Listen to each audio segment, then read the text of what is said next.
સ્વાગત કરું છું।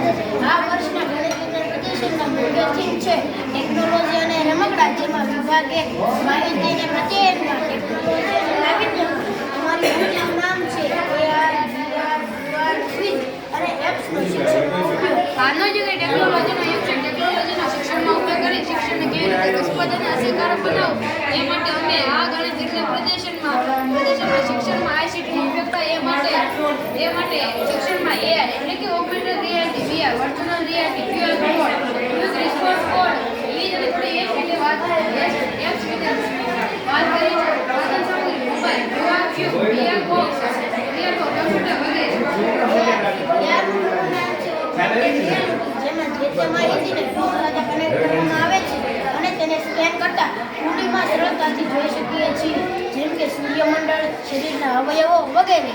VRનું પૂરું નામ છે વર્ચ્યુઅલ રિયાલિટી, જેમાં કોઈ પણ માહિતી અથવા વિડીયોને મોબાઈલમાં VR બોક્સ વડે કનેક્ટ કરી 3D સ્વરૂપે જોઈ શકીએ છીએ, જેનો અનુભવ આપણે જાતે જ વિડીયોમાં હોય તેવો લઈ શકીએ છીએ।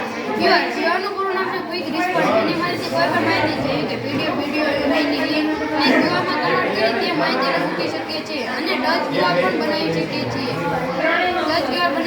છીએ અને સ્કેન પણ કરી શકો છો। અમે QRનો ઉપયોગ કરી ડિજિટલ લાઇબ્રેરી બનાવી છે, જેમાં તમે QR સ્કેન કરી ધોરણ 1 થી 8ના પાઠ્યપુસ્તક મેળવી શકો છો। ક્વિઝ અમે અહીં શિક્ષણને લગતી ઓનલાઈન અને ઓફલાઈન ઘણી ક્વિઝ બનાવી છે, જેનો ઉપયોગ કરી બાળકો મહાવરો કરી શકે છે।